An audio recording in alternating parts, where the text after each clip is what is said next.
Sejarah itu berbeda dengan dongeng gitu. Berbeda juga dengan legenda. Ini kalau sejarah itu ada metodenya, jadi ada pakemnya gitu. Kalau legenda atau dongeng kan itu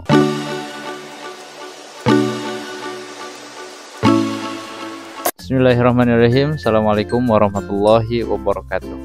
Perkenalkan, nama saya Soleh Afif. Saya di sini akan menjelaskan sedikitnya tentang pengertian sejarah, konsep manusia, ruang dan waktu dalam sejarah. Oke, langsung aja masuk ke pembahasan.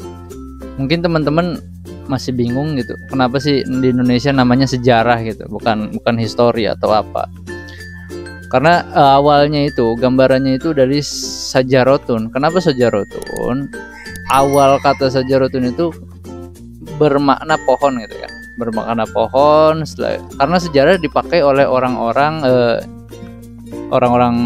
konglomerat gitu kalau itu, atau orang-orang penguasa gitu. Jadi lebih ke silsilah, nanti dijelasin setelah ini. Oke, setelah itu sajaratun diserap ke bahasa Melayu menjadi sajarah gitu kan. Sejarah dan mulai masuk ke negara Indonesia, nama sajarah itu menjadi sejarah. Nah, itulah awal kata dari sejarah tersebut. Oke, nah ini yang saya maksud tadi. Jadi sejarah itu kenapa dari bahasa Arab artinya sajaratun itu yang ini. Jadi silsilah keluarga gitu. Di sini ada nenek gitu, di sini ada ibu kita dan paman gitu, dan sebagian terus langsung kita. Jadi seperti itu, sejarah itu pohon gitu. Nah, teman-teman, ada juga yang penting gitu ya. Unsur-unsur sejarah itu yang harus ada gitu. Itu di sini ada 3 unsur.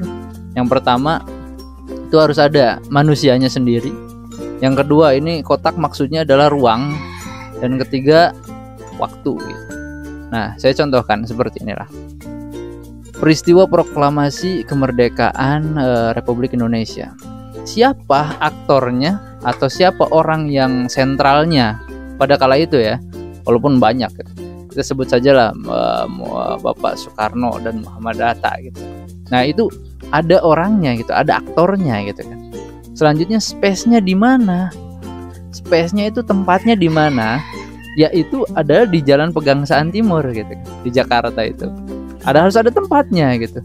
Dan waktunya, kapan waktunya, jam berapa gitu, tanggal berapa.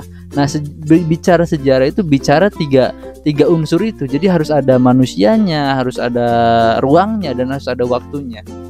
Gimana kalau misalkan tidak ada manusianya? Kita berbicara hewan misalkan. Sejarah ayam di Indonesia. Itu sebagian orang tidak menyebutkan itu sejarah karena tidak ada pelakunya ya, karena di sini manusia yang bisa merubah ini kan. Sejarah itu manusia sendiri. Atau mungkin kita berbicara sejarah tanpa ada ruangnya, tempatnya di mana? Itu tidak masuk juga. Atau waktunya tidak ditentukan.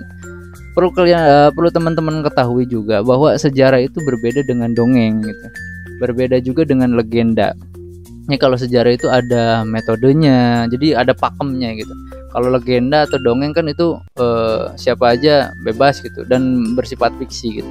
Nah, kalau sejarah ini lebih ke real gitu, sudah ada dulunya gitu, sudah ada dan dibuktikan dengan metode. Nah, itu aja pembahasan dari saya, teman-teman. Mudah-mudahan bermanfaat. Kurang lebihnya mohon maaf. Khairul kalam. Assalamualaikum warahmatullahi wabarakatuh.